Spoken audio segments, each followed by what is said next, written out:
Howdy, folks. Brad coming at you here with just a quick NFL vid, I guess, because a big trade happened. Didn't expect it to happen this early.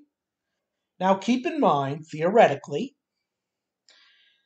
nothing can become official, I believe, until March 17th when the new league year begins. So, technically, you could have a team renege on a deal, which rarely happens. But keep that in the back of your mind for anything that's happening right now. But the big trade was the Lions traded Matthew Stafford and nothing else to the Rams for the Rams 2022 first and third rounders, I believe, and then 2023 first rounders. So two first rounders and a third. And if you remember, the Rams gave up two first rounders for Jalen Ramsey, the 2020 and 2021 first rounders. So this will be 4 straight years. The Rams do not have a first round pick. They are for sure going for it. We'll see how it works out for them. They've obviously been close twice. We'll see. They made the Super Bowl once, and then this year, I guess they really were that close. But also in the deal, I mentioned all the picks. Well, obviously, if the Rams are getting Matt Stafford, well, we have to get rid of our current quarterback to afford this, right? So they also gave the Lions Jared Goff. Now, on the surface, you say, wow, the Lions cleaned up, and they did well. They did very well. But I'm going to explain to you why it's two first rounders. So, Jared Goff's money is pretty much guaranteed the next 2 years. So, the Lions are stuck with him. It's $43 million in guarantees plus base salaries plus. I mean, it's a big hit. Where Stafford, all he has left is 2 years, $43 million, which would make him the 20th highest paid quarterback. So basically, the Rams gave the Lions a first round pick to take Jared Goff. So we've seen this before in much lower standards, like Brock Osweiler. The Texans gave picks to the Browns just to take Osweiler from them, right? But it's usually on a lesser scale, not first rounders. And that is why, is because Goff is basically guaranteed his money for the next 2 years. The Lions are going to be stuck with him regardless the next 2 years. So, and then Stafford, because of how they did his contract, this is where when you look at base set, when you see a guy signs 5 years, $100 million, it's not as simple as dividing 5 into 100 and there you go. It's not that simple. Because what the Lions would do is at the beginning of each year, turning it more into his base salary into signing bonuses, moving his cap hit lower that year, but moving it on to the next year, so on and so forth. So his cap hit was going to be $33 million, even though I told you his base salary was 2 years, 43.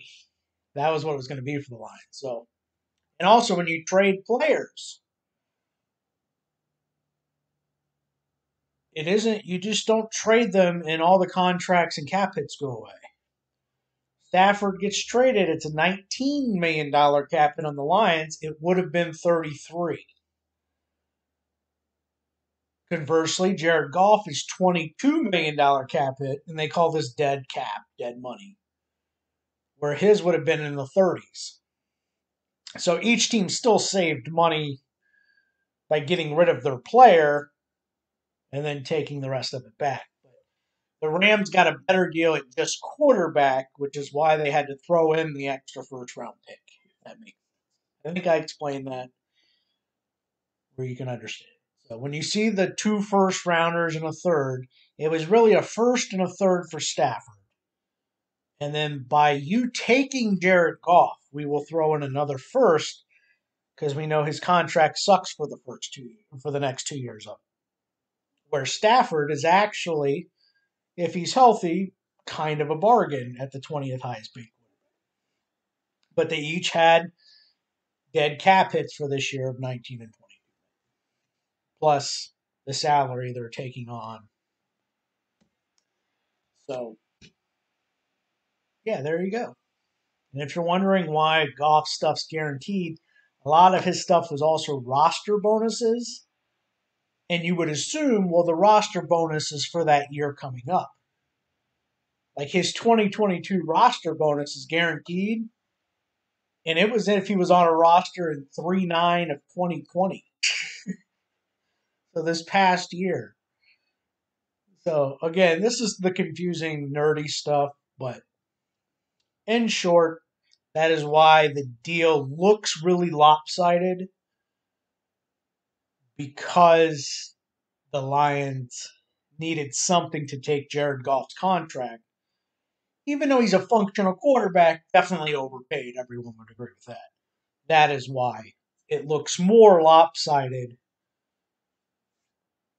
at the initial surface. But so yeah, fun times.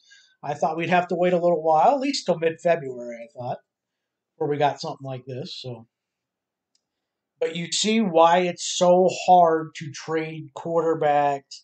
For all you guys thinking, oh, let our team get Carson Wentz. It's going to be a very similar thing to a Jared Goff situation where the contract's not good for the next couple of years. So it gets tricky.